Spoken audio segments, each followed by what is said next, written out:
Okay, we are live. Welcome, everybody, to another episode of The Annex, a sociology podcast. My name is Joe Cohen. I'm a sociologist at Queens College in the City University of New York in New York City. And today we are kicking off the spring 2023 semester with a great topic: how Americans misunderstand China. We have some terrific guests. Before we get started, though, just a promotional announcement. Join us in 2 weeks on October 7th at 12:15 p.m. Eastern on this channel. We're going to talk with Daniel Lorison from Swarthmore College. Daniel just published a book on the inner world and social consequences of the political professionals who run our campaigns. And he has some really interesting takes on how things work and how it affects politics and society. So if you're interested in political sociology, check it out. That is October 7th, 12:15 on YouTube. And you can see more on theannexpodcast.com to keep tabs with us. And now let's turn to today's episode. We have a great topic, and I think it's an important topic, not just for sociologists and anthropologists, but like society at large. And it's an area where sociology and anthropology, because we're talking to an anthropologist today, has a lot to contribute. China looms large in the American imagination, and we think a lot about China because China matters. It matters in economic affairs, in international politics, and increasingly in science and culture. But when we contemplate the country and its government and its people, are we thinking in caricatures? Like, what do we really know about China? What it's like, how the system works? Our relations with the country and the society are important. So if we're going to engage, we might as well do it with realistic understandings. And who better to turn to clarify, the inner workings of society than some experts on the topic? And we have two terrific experts today. First, I want to introduce you to Emily Chua.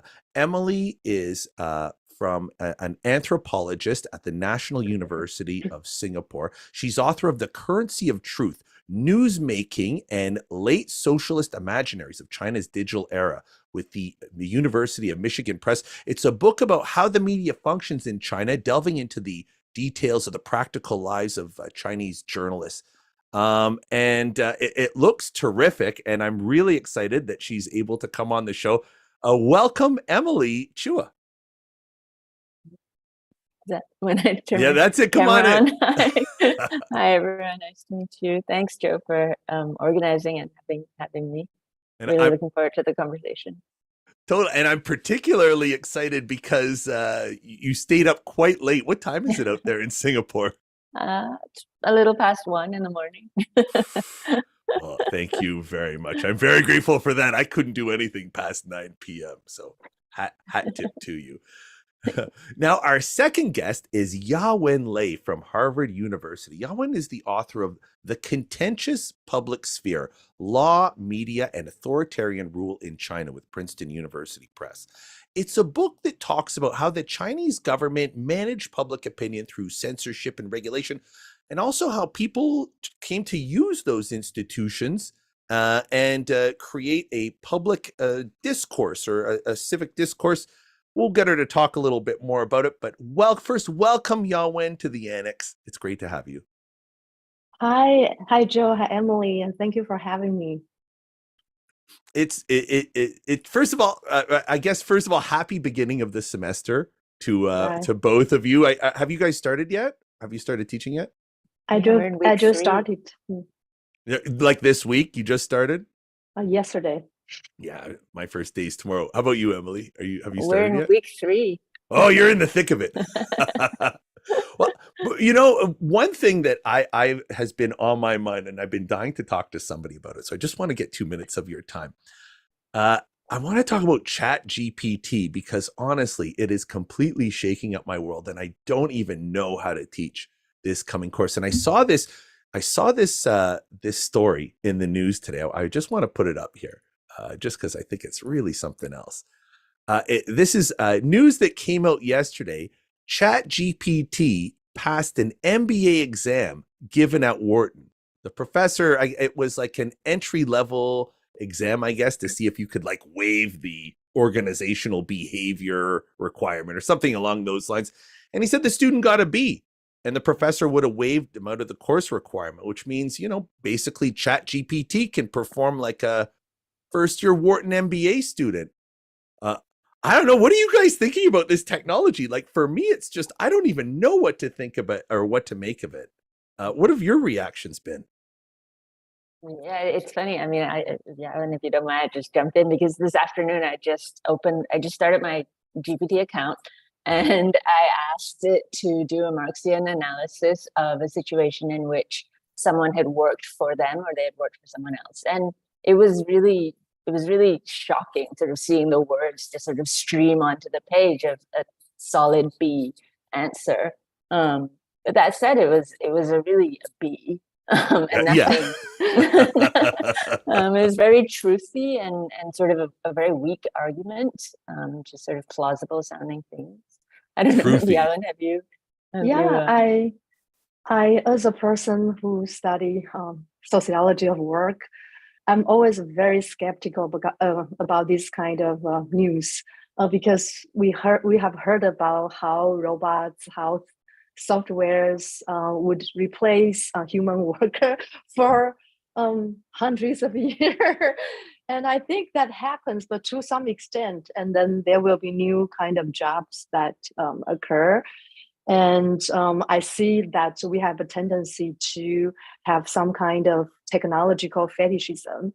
So I personally study robotization, automation in China in the Chinese context.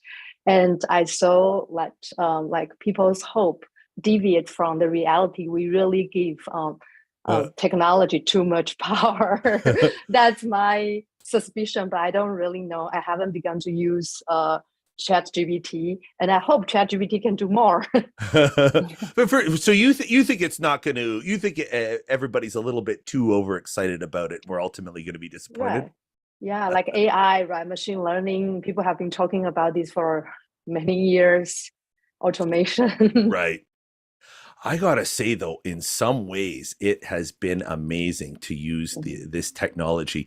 I think that there is a certain type of student, like a true B student, not the great inflated B student, but the true B student. Like in my mind, a B student is a student who you give them instructions and they'll give you exactly what you told them to give you, and it will be really polished and nice, but it'll have no imagination.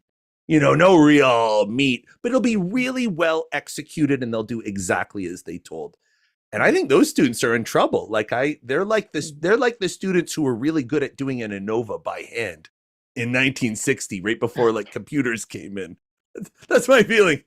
Emily, do you have a different take? Are you like, what are you? No, same. I mean, there's sort of been, I've gotten fed a lot of articles about how this is really a challenge for teachers because how are we going to identify plagiarism? But I think, it's really a challenge for students because how are they going to distinguish themselves from an AI in terms of their value add for a potential employee? So, I almost feel like one could really quickly turn it on to the students where the assignment is to, prove that you can do something better than this AI bot, because that's what you're going to need to do when you get out there.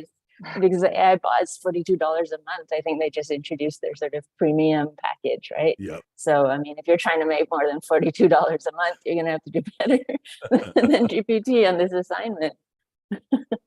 What are your plans? Either of you, like, do you has GPT altered your plans at all for the upcoming semester? Or are you starting to at least think about things different, or like, are you just waiting and seeing, like, what's your posture towards GPT right now? Either you want to, Ya-Wen, you want to? I haven't changed my plan, so I assign homework and writing to students, but usually I tend to trust students, and I told them I truly trust them, and I believe that they will do things with integrity. How about you, Emily? Yeah, I haven't reacted fast enough to sort of revamp everything, but I was testing my assignments against the sort of possibility. And I think, they're sort of, I'm teaching a third year class right now, and it's sort of designed to test sort of so-called higher order skills. I think it would take a lot of work to train GPT to give you pretty good answer to these questions. So I don't think it's that much of a thing for this semester.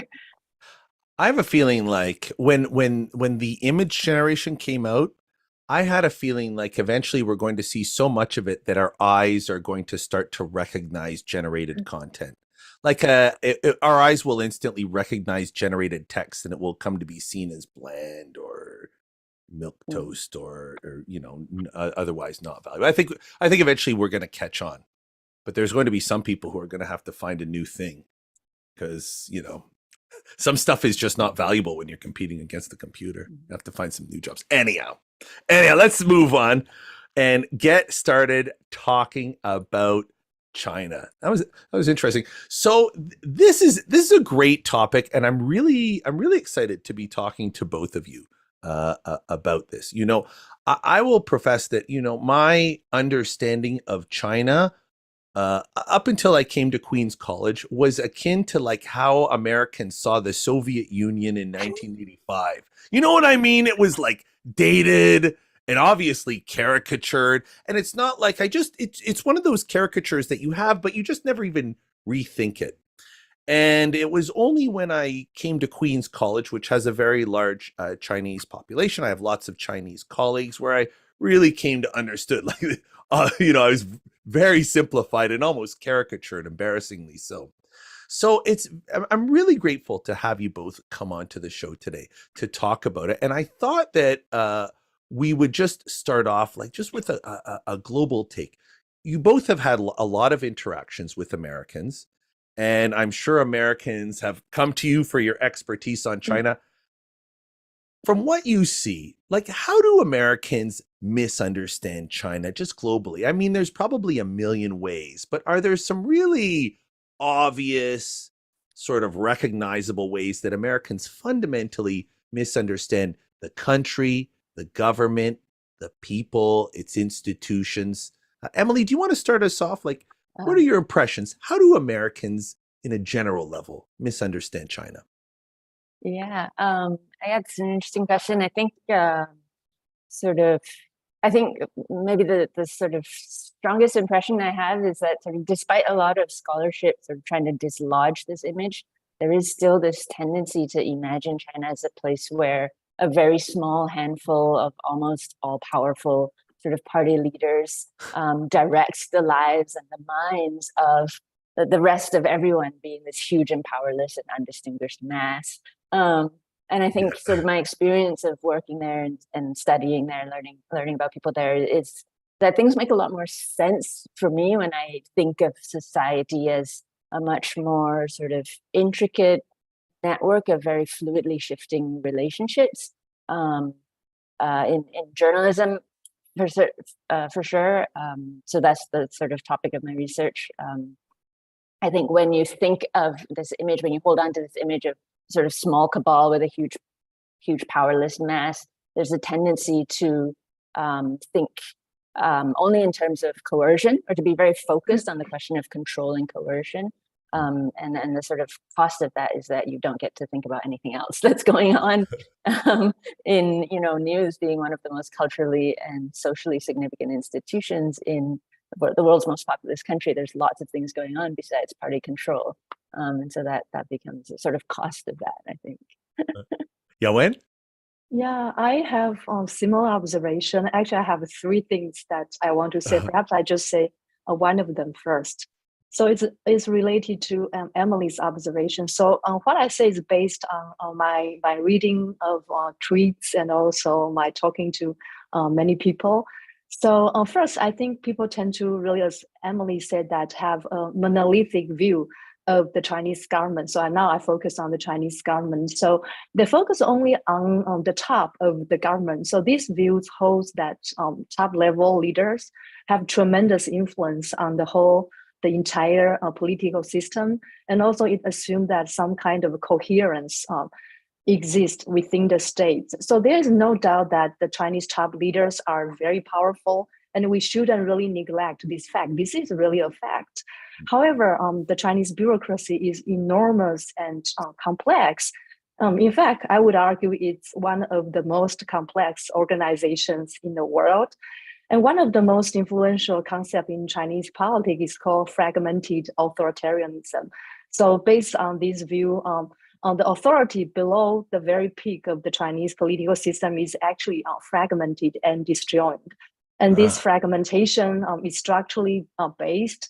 And scholars have pointed out that this kind of complex system, and also sometimes the conflicting intra-government relationship, shape the negotiation between different government agencies and can influence policy implementation. So in fact, it's not uncommon for the central government, for example, to encounter problems and resistance when they ask the local government to implement its policy, because each agency, each government unit could have its own interest. But of course, the level of fragmentation can vary over time and across different parts of the government.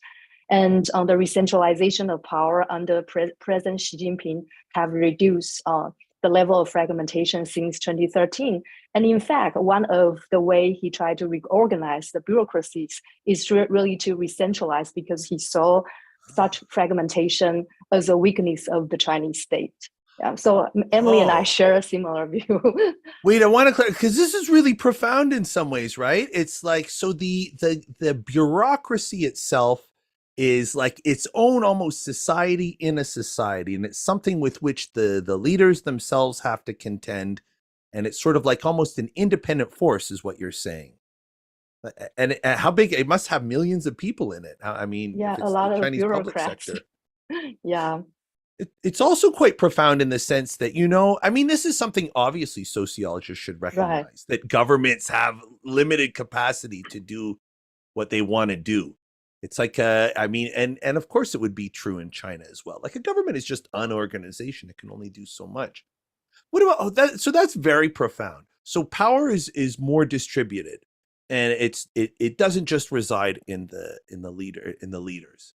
It's also interesting because then you realize when you assume that the leaders control everything, you're really writing off a whole country as, like, you know, just drones or mindless, and that's probably far from the case. What else? You said you had three. Can we get the two others? That was good. Yeah. Okay. So also, I think people have a tendency to associate social protests with political instability or the regime instability, because I think sometimes Americans tend to be too excited about protests in China and try to overinterpret the consequences. Right. And and in fact, protests are not uncommon in China. Protests happen almost on a daily basis. But most protests don't really threaten political or regimes stability. And many common protests target businesses or local governments. And for example, workers organize protests to get their wages from employers. And peasants organize protests to ask local government to give them more compensation when the government take their land. But most protests are very localized and are organized by a small group of people, so they don't really threaten the regime. So as Emily said, that we shouldn't really, there are just different kind of social group, different network, different bubbles, and then people have different social group have very different interests. And scholars who study Chinese politics agree that protests threaten a regime stability only if they lead to divisions among top political elites. And I'm sure you both know the recent white paper protests in China, right? So that protests were very kind of unusual because they took place across many cities and were joined by different social groups, including the urban middle class, the working class, and also college students. So that were actually quite unusual. But even this kind of protest didn't really threaten political stability, because the political elites were not divided by the protesters, the protest.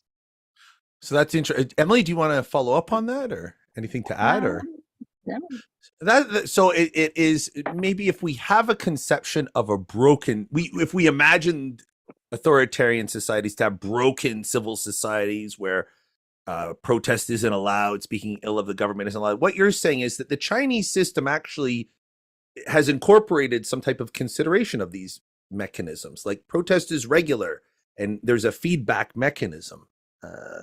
So it's not just purely a one direction. The government tells you what to do and then the people do it. Is that what you're saying? People resist from time to time, and the government has developed a lot of tactics in terms of how to dealing with protesters, and that has been very important agenda for the Chinese government.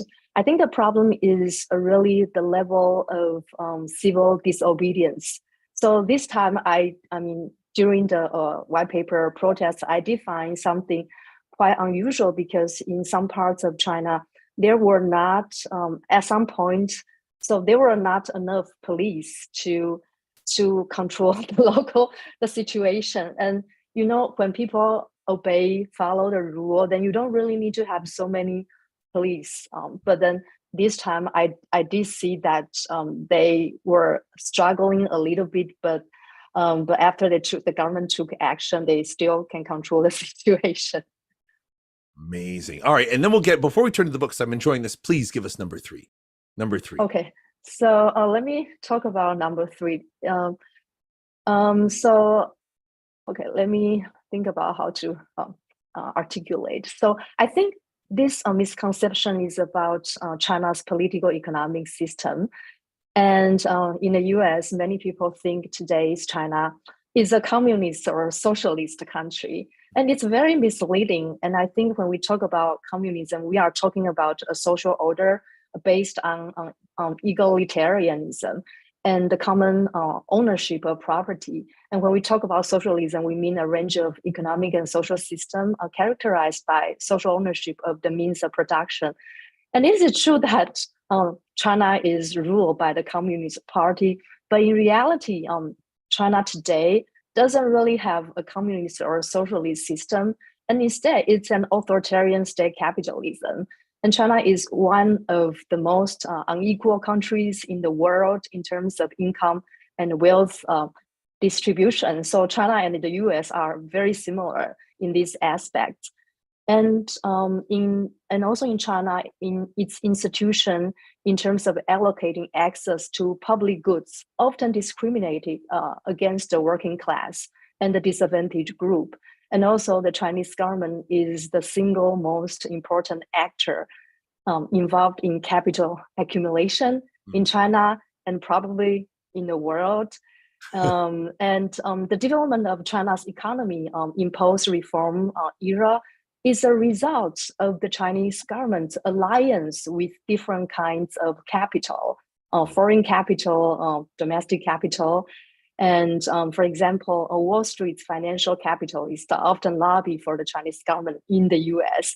So in the US, I saw both the right and the left have misconceptions about the nature of China's political system. So when Republican criticize China as a communist party, I was wondering, what does that mean? What that means? You're talking about this is a communist country, but actually China is not a communist country. Yeah. And also, I think left, especially radical left in the US, tend to romanticize the Chinese Communist Party. But in reality, the Chinese Communist Party doesn't do anything or doesn't do a lot to increase the inequality in the country.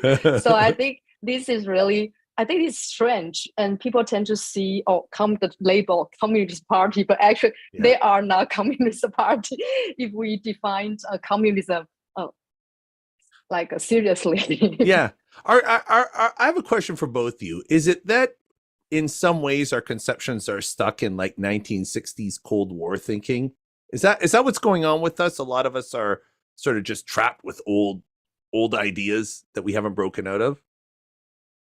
I mean, that tends to be sort of, it does often seem like a Cold War framework is the easiest way for people to sort of just contain China conceptually and not deal with its contemporaneity. I mean, I think China is it's such a puzzling presence when you recognize it's in the 21st century, and everything that's Yeah. happening in 21st century is also happening in China. So as Ya-Wen is pointing out, you can't just think of it as this communist state where everyone's living these dreary lives and obeying Big Brother. I mean, it's got massive booming economy, cultural change, social change, all of that upheaval that comes with sort of rapid consumerism, and and I think so. That's another sort of thing that's interesting for, I think, sociologists and anthropologists think about.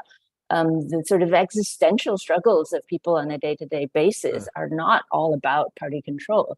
It's so much about, what social and cultural change, like what kind of person should I be? What kind of values should I be pursuing? Moral frameworks sort of having to be revised. All of these are issues that, are happening there as much as they are happening here. And there's so much possibility of discourse, but that can only happen if we sort of move past that Cold War framework. Yeah, that's very interesting. That you make a really interesting point that are these old mistaken conceptions preventing American people and Chinese people from interacting, separate from politics, separate from international relations? I bet it is. I bet it does have an effect. It's a very profound observation. So why don't we shift gears? Because, there is obviously a lot to learn about China, and it's certainly a complex country. And the only way to deal with complexity is to take a look at some narrow slices of it. So why don't we start by talking about the currency of truth? And let me just get it up on the screen here just for a second, in case anybody wants to buy it from a better bookseller. The Currency of Truth by Emily Chua is a book about the news media in China. Well, why don't we start off? Emily, tell us about the book. What's it about? How did you get started in it? Just give us sort of a plain language sort of telling.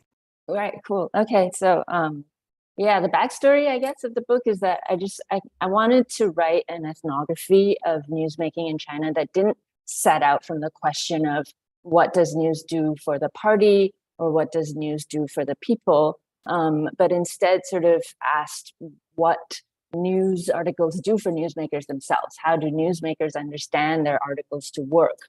Or what? How do newsmakers understand the meaning of their articles? Sorry, that was messed up. I wanted to sort of set out from the question of journalists' everyday lives and see what they think their news articles do for them.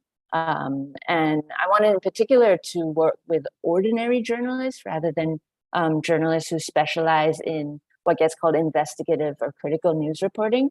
Because I think a lot of the English language work about news and journalism in China has focused on this very brave and very admirable, but also very exceptional group. I think Ya-Wen in her book on the Contentious Public Sphere actually mentioned that investigative news articles account for less than 1% of the total sort of news content that gets published. So I guess I kind of wanted to write about the 99% of ordinary journalists. And these are journalists who aren't necessarily out to become party-defying heroes, but who do actually have the moral and professional ideals that they're trying to pursue alongside more practical things that we're all trying to pursue, like career and salary and so on. So I think there's been this sort of tendency, what I was trying to push back against is this sort of tendency to categorize journalists in China as either being the sort of very brave and boundary-pushing kind, or being this very sort of mercenary and self-interested kind who will write whatever the party pays them to write. And I think that sort of stems from this tendency to see China in terms of control, because if control is the only story, then there's only two options, right? You sort of either defy control and get punished or obey and get rewarded.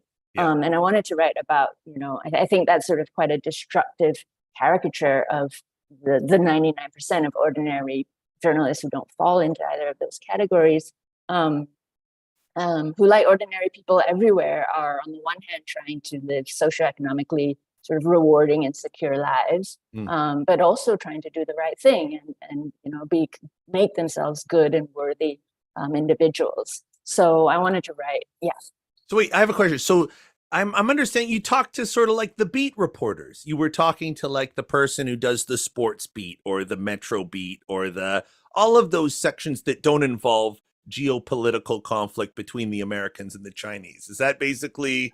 Well, no, actually, I mean, Huh? the journalists that I spend the most time with actually were writing for a section called the politics section. All right. But they weren't, I mean, when 99% of the politics articles are pretty run of the mill sort of reports on just what's happening with this and that party office or, new policies, new achievements, pretty ordinary stuff. But I have a question because it's also interesting. Like you're talking about a prevailing view that like looks at the practice of journalism through simply the question like, are you on the Chinese side or are you against the Chinese side? Right. And that's like what they've reduced the entire profession to, is what I'm understanding, and it rings very true. Is that am I sort of getting it, or? Yeah, that's sort of the reductive binary that I'm trying to push against, because Nice. most of the time you're writing in China, there isn't a question of whose side are you on. Yeah. Yeah, Emily, I also also have a sorry. question for you. Sorry for Please. jumping in. No, So, please. like, what is the period in which you did your ethnography, the specific period? Yeah, so I spent about a year working at the newspaper. It was year 2010 into 2011. And then after that, it was mostly follow-up visits and interviews up till about 2018 now. Yeah, thank you. So wait, go. Yeah. So I'm asking because the larger political climate has changed so much in since 2012 and 2013. I'm just be interested in knowing. I mean, you have your follow-up observation, and how did you observe change over time? Is there any change in terms of their daily practices when we consider the change in larger political climate? Yeah, definitely the scope.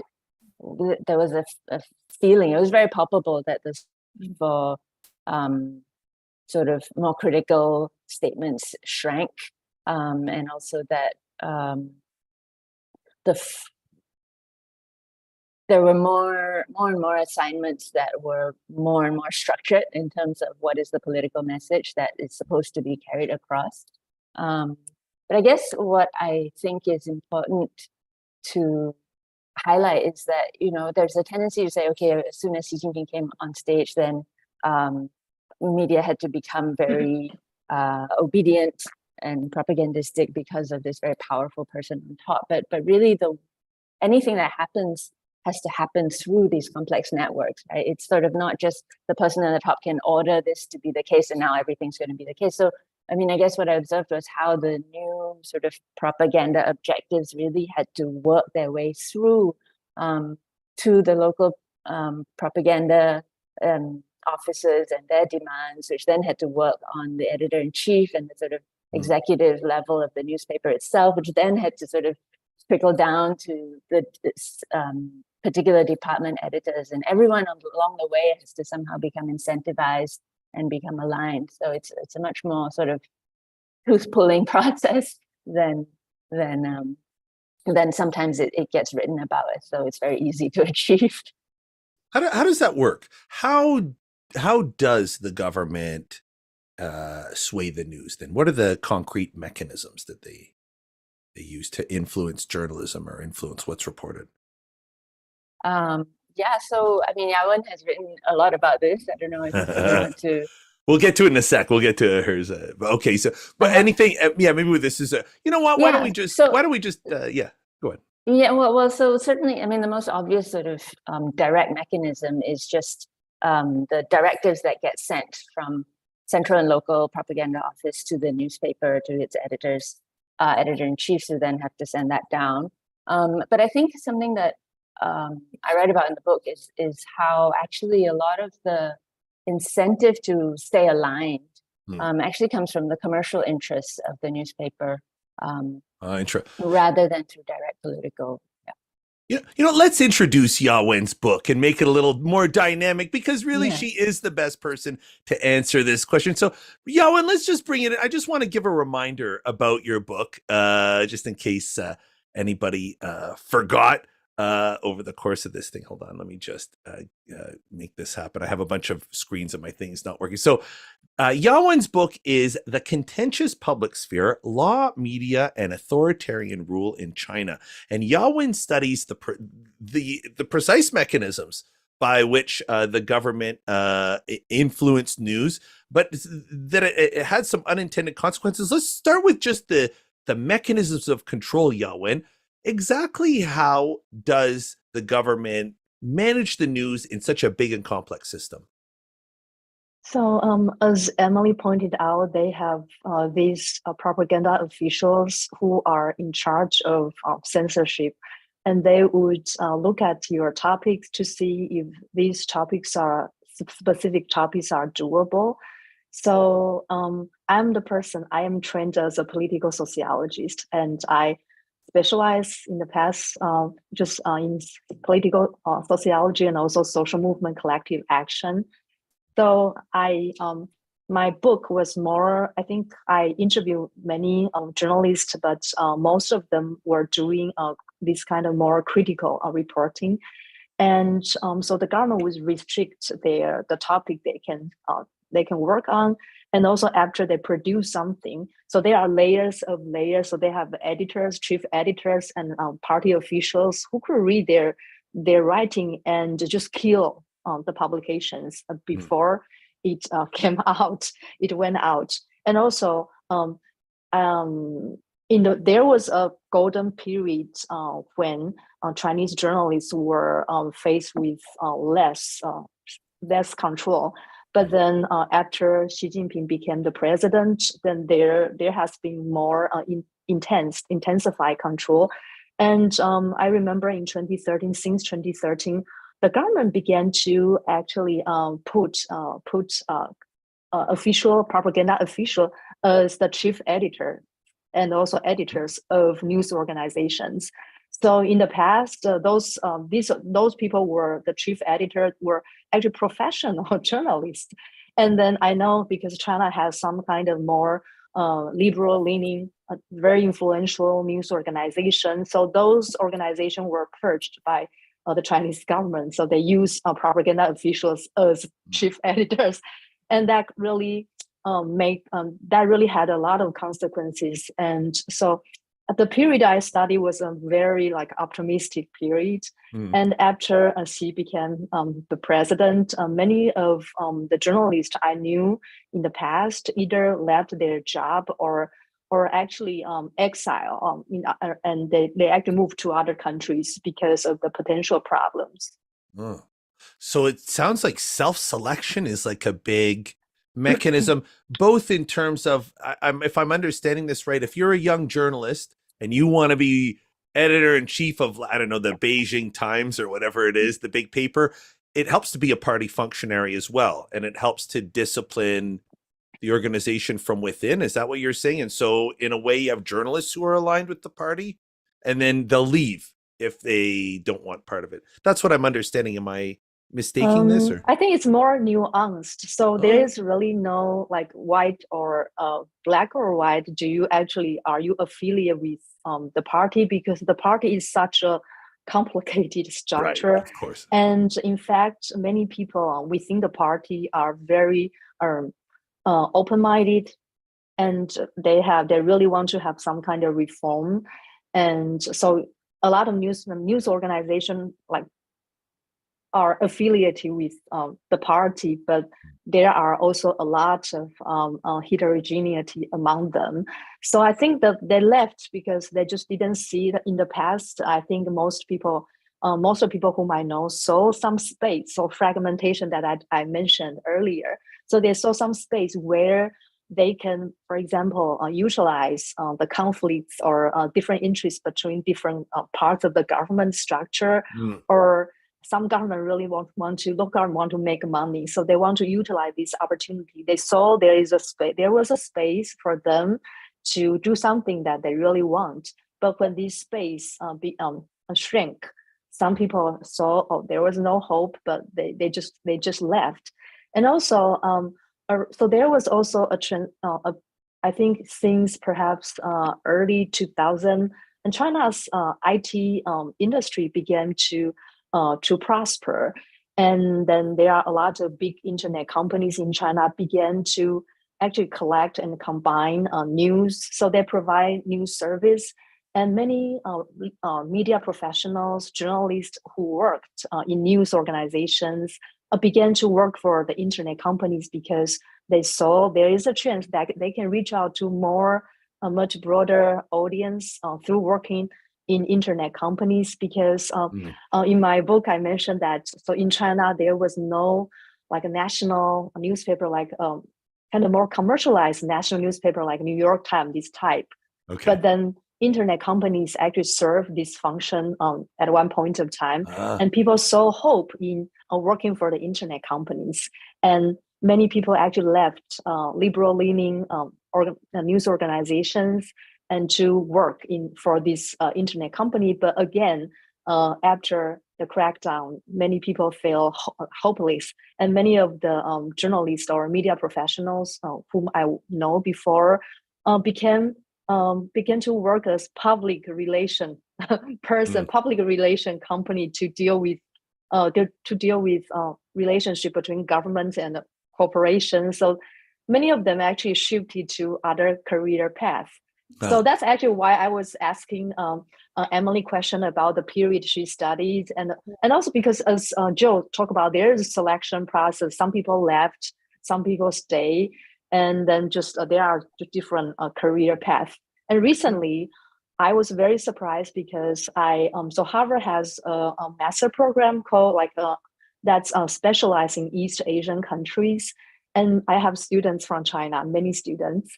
And I was so surprised to know that some of my Chinese students still want to become journalists. They want to go back to China to work as journalists, even though they recognize it's so difficult to produce the kind of news they want to produce. But they do see hope, and I admire their courage a lot. Yeah. That's very interesting, just to jump in terms of the contrast to the sort of ordinary journalists that I've been working with. They actually haven't really left. Not so many of them have left the profession. And in fact, one of the things they would always say is that, the more idealistic you are, the more likely you are to quit. And so that was sort of part of their distinguishing themselves from the sort of harder ball pushing, sort of boundary pushing journalists. That's a sort of a vulnerability in the sense that if you are, the more idealistic you are, basically the more frustrated you become, and the more tempting it is, or the more you're inclined to just leave in sort of frustration and join a PR company, real estate. There's a lot of consulting, a lot of different professions that pay better. And that you don't have to deal with this constant frustration, this constant sort of sense that your profession is not able to function the way that it should. So I think, even in 2010, for these ordinary journalists, there's the recognition that it's a constant struggle, that, they were sort of prepared for this long-term uphill battle that will be marked by very limited success. But that is the sort of goal on their horizon, and that's sort of, I think it's in a way they're compromised with having to produce articles that don't live up to their own standards. That compromise is actually what enables a kind of sustained practice of the profession. So that was sort of a different approach that they had. Right. And I think Emily's work is super important because it really shows the different classification, different kind of journalists in China. And as Emily really pointed out that maybe China scholars focus on the type of journalists that I study as a political sociologist. And so Emily's work really complement people work, like sociology, like myself's work. I have a question just for clarification in the contrast between your two vantage points. Is it that sort of like the Tom Friedman of China, or the big editorial people, they'll get watched, they'll be subject to whatever government oversight, they'll be tangled up in politics. But when you drill down to the neighborhood shopper little newspaper, you know, and whoever's the party's just not at that level, is not really functioning very much at that level of journalism. Is that what's happening? Am I misunderstanding this? Or so it's like only the big shots get watched, and then there's a layer of small-time journalism that just operates freely or more freely.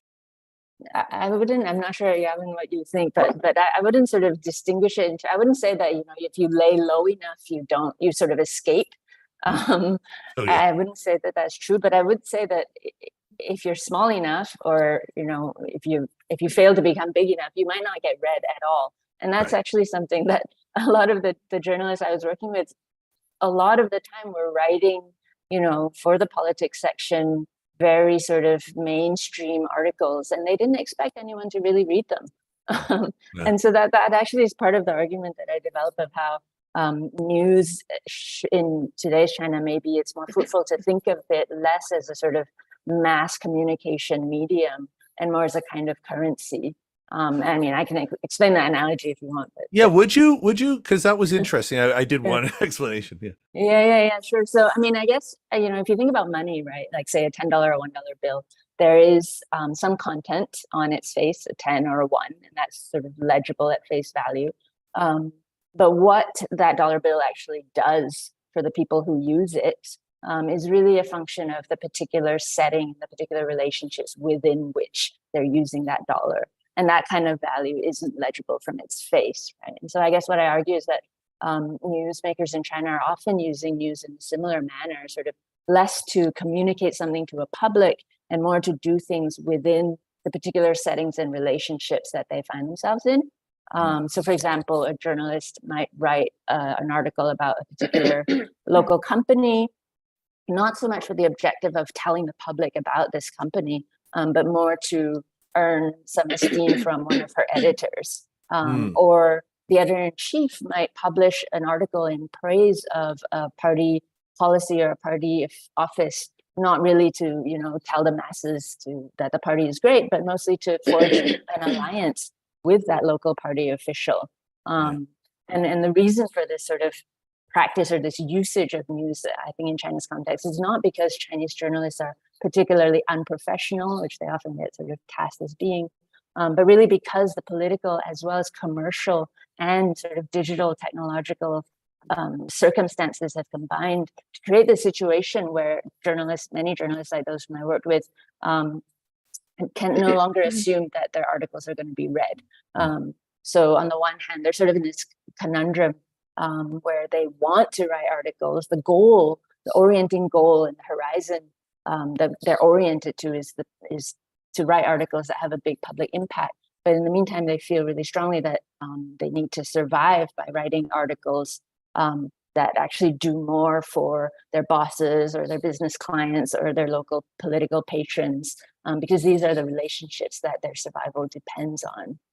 So that's sort of awesome. So I'm like, I have a couple more questions and I have to put them in a little fast because this is a really good episode. We've gone quite long and I'm trying to get everything in. So I have two questions. First, how's technology changing all of this? Internet, social media, and not just how's it changing journalism, but how's it changing public dialogue in China, the public sphere that Ya-Wen talks about? Like, how is technology changing things? Do you want to start, Ya-Wen? Yeah. So when I began to do my dissertation, because I actually wrote my book based on my dissertation, that was a period when China's social media, the internet, became more and more popular and advanced in China. And so that creates a lot of public opinion leader. I think that was one very important change. So many journalists, they are not only journalists anymore. So even though they were journalists, but they were able to reach out to a huge audience because people recognize them and appreciate their work. So they became very popular and very influential. So they are some of the public opinion leaders. And at the same time, so many lawyers who share similar political ambitions with some famous journalists also became public opinion leaders. So then public opinion began to emerge in China. And these people are super influential because their followers, the number of their followers actually became larger than the audience, the readers of many newspaper. And the government just freaked out because when something happened, when local governments had some trouble, made some mistakes, these public opinion leaders began to mobilize ordinary people to participate. And at one point of time, many protests happened, collective action happened, because public opinion leader began to utilize technology to reach out to huge audience.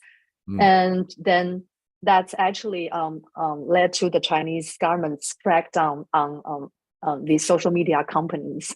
And these social media companies have to hire like in-house censors to read through all the post, media, social media content. So that's one very important change.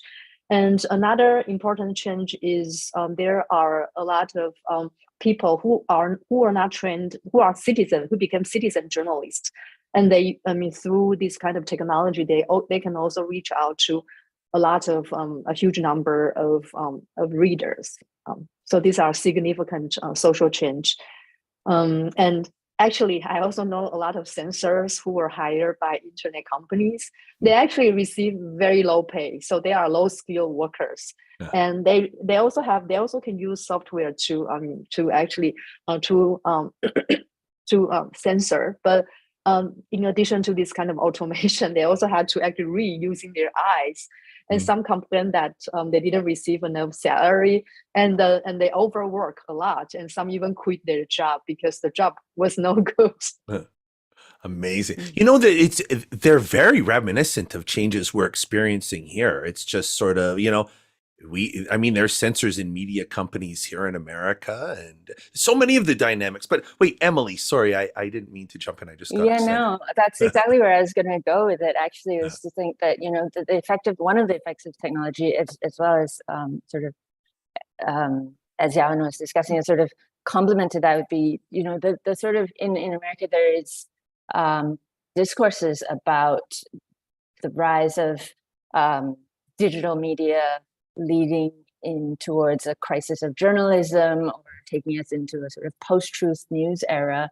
And I think, that comes from the sort of fragmentation of audiences, and the same question or concern or struggle is also I saw happening with the journalists that I was working with, where the effect of digital technologies is such a fragmentation of audience, and that puts so much pressure on the news companies, right? Or it makes it so clear that news companies are sort of struggling to capture attention if they can, and everyone's sort of livelihoods are hinged on this and at stake in this. And what it did was to make it bring it very much to the surface that when content gets produced, when truth claims get circulated, it's always being circulated for some particular interest or objective.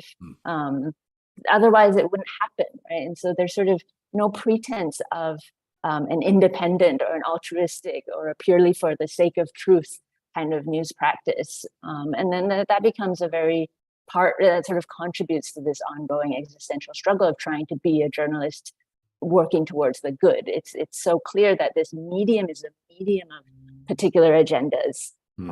How can we then think of it as potentially a site where a public good could be achieved, right? So really sort of challenging the heart of news as in the possibility of a public as in the sense of a collective that meets in discourse, that can meet in and through common truth. I mean, all of that sort of comes under threat. Yeah. Anything to add, Ya-Wen? Sorry. Anything for Ya-Wen to add? Anything to add? I find that very profound. The whole one thing that I am really walking away from this conversation is that if we stop to think of China in less caricatured terms, you see that it's another modern society, and the things that are affecting us are also affecting them. It's not a completely different system. Like, we're all sort of going through the same things, and I'm really surprised by the parallels. So I have one more question. What can Americans learn by taking China more seriously? By really, by getting away from the Cold War caricatures and really having an earnest and deep engagement with the society. What do sociologists and anthropologists, in particular American ones, like, what can we gain by opening our eyes to the complexity of China, the nuance of China? Either of you can start with that one. What can we learn? I'll go over. Ya-Wen, go. Okay, yeah. I mean, in this era, right, China has become so powerful. It's just important for people to be an informed citizen, so you can participate. So American can participate in meaningful conversations about like policy, perhaps in the U.S. And because U.S. really has been U.S. has so many policy related to China, and if all of the policy makings are based on inaccurate understanding of China, that would be a disaster. And I will give you an example, a very unfortunate example. Yes, please. So President Clinton made very important decisions about trade relation, U.S.-China trade relation, back to late 1990s. And at that time, he assumed, and also some lobby, like some politicians, some business people try to lobby the government. And the assumption was that marketization and political and democratization would go hand in hand. So that's a very strong assumption. And then now we know what's the outcome. And a lot of calculations, a lot of agreements, a lot of policy were based on that very, very wrong assumptions. And I do believe that a more realistic understanding of China would be very important for the US. And every year I teach an undergrads and also graduate level course on contemporary Chinese society. And so many students are very eager to learn, to have more accurate understanding of the complex system in China. And I think that's how I contribute to a more a better understanding of China. And so many of my students include like officials from the US. So they graduate from college and maybe they got job from the Department of the State, and also include some officials in in Japan or Singaporean government. You know, so this, and also I have a lot of students who want to be computer scientists, they want to do business, and they really think it's very important to learn about China. And I think unfortunately development in the US in American sociology, I would say, is American-centric, the tendency of focusing only on American domestic issue. And I do think it's very important to understand and address problems in the US, but it's also important to know other parts of the world. So for me, as a sociologist who study China, I would really appreciate if there are more Americanists in our discipline can pay more attention to what happens in China. And I also hope like top journals wouldn't reject our submission just because our findings cannot be generalized to other contexts. Yeah, that's my thoughts. That's excellent. Emily? Yeah, this is such a big and hard question. I feel like there's the possibility of recognizing these really important parallels. And I guess it does come back down to sort of America and China being contemporaries. Yeah. And including communism or socialism and liberalism having been sort of the twins of the 20th century, right? And sort of, I guess, what seems to be a common transition, call it crisis if one wants, but is that we have moved out of the broadcast era. And the broadcast news was one of the pillars of what Charles Taylor's called the modern social imaginary, right? This idea that nations and societies can constitute themselves as a people or a public through the medium of the printed or the broadcast word. That the text, right, would be the place where a sort of a polis can be created. And socialism and liberalism were two different versions of actually that same ideal, right? So whether it was the party that had the monopoly on the truth and sort of propagated that truth to everyone else, or on the other hand, whether every individual is able to contribute and say their own opinions and still arrive at some collective truth, both of those were ideas that through discourse, we would arrive at a common understanding of our reality and therefore be able to discuss a common way forward. And I think on both sides of this divide, we're at a situation where that no longer seems to be the case, right? There's whether it's because of technology or commercialization or the fragmentation of audiences, there is really this question now of is it still possible for people to meet in the space of the text? Or is it the case now that all these publicly circulating truth claims are actually just, fueled by one particular outlook or interest or another? In which case, what is the possibility for collective life, right? If we've sort of lost the news as a space of common discourse, then where are we going to find another one? Well, I'm sorry. Oh, sorry, I didn't mean to cut you off there. No, I mean, not that America can learn from China on that, but that, if we could recognize that we're both of these are in that same sort of crisis, we could all stand to learn something from that, probably. That's what I'm walking away with. I'm really walking away with the idea, it's so obvious when you say it, but sometimes you don't recognize it. There's a whole society going on in China. More than that exists, more than whatever is going on between China and the US or geopolitical affairs. It's just like a rich empirical, it's a complete society with rich empirical material for us to better understand what we study. And it's like really to our detriment to shut ourselves off from like a sixth of humanity, basically, when we don't take it seriously. I just, one more thing, we got to go because we're up to an hour and then my producers get mad if the show goes over an hour because they have to cut it.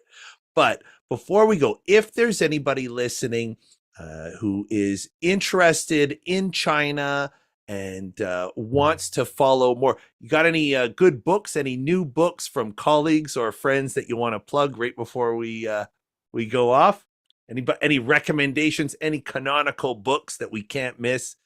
Give us one reading tip if you can. Emily, I'll start with you. Yeah, I mean, so many ethnographies of China. I feel like ethnography is a great way in to this sort of to just sort of instantly access the richness and the reality and the complexity of this other space. So I don't know. I mean, I can think of a good friend of mine in your city at Columbia, Nick Bartlett. He's written a book about recovering drug addicts in China and how the process of drug recovery, what that looks like in China, particularly a post-Mao context. People, colleagues and friends writing about everything. Yeah, I guess it's kind of nonsense for me to be like, can you name any good China scholars? Because that's like someone saying, can you name any good scholars? It's like, yeah, I can name a lot of scholars. I feel like should I just what a dumb question. I mean, it's kind of weird. It's a dumb. Well, let me ask you this. Is there any, first of all, that book sounds awesome. Like, I'm glad I asked the question because I'm totally going to look at this book. Yeah, it's called Recovering Histories. That sounds awesome. That sounds very awesome.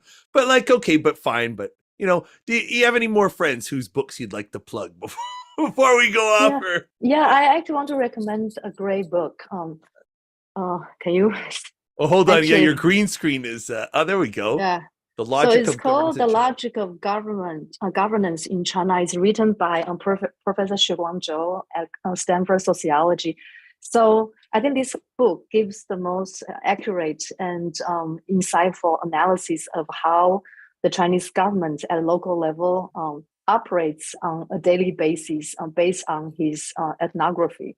So it's very difficult to have access to local governments to really be able to observe their daily operations. So if for anyone who is interested in Chinese politics and how the Chinese government operates, this is a great book to read. I read the Chinese version because in the beginning he wrote he wrote a Chinese version, but now the English translation is out. So I cannot I really cannot wait to read this the book in English. Amazing. Well, I want to thank you both for this, for coming to this panel. I learned a lot and it was eye-opening. So thank you very much for joining us today. Thanks, Joe, for Thank you so organizing. much, It's super Joe. fun. Thank you, Ya-Wen. It was really Thank nice you. to talk to you. Bye. All right. So Yeah. first of all, today, just before we go, let's just one more look at those books just to be sure that everybody sees it. So if you enjoyed this conversation, you can catch Emily's new book, The Currency of Truth, Newsmaking in Late-Socialist Imaginaries in China's Digital Era. That's with the University of Michigan Press. And Ya-Wen's very, very well-regarded book, The Contentious Public Sphere, Law, Media, and Authoritarian Rule in China. Two terrific books, two really wonderful scholars, and I want to thank you both for coming on today. It was great. Thank you. Bye. Bye.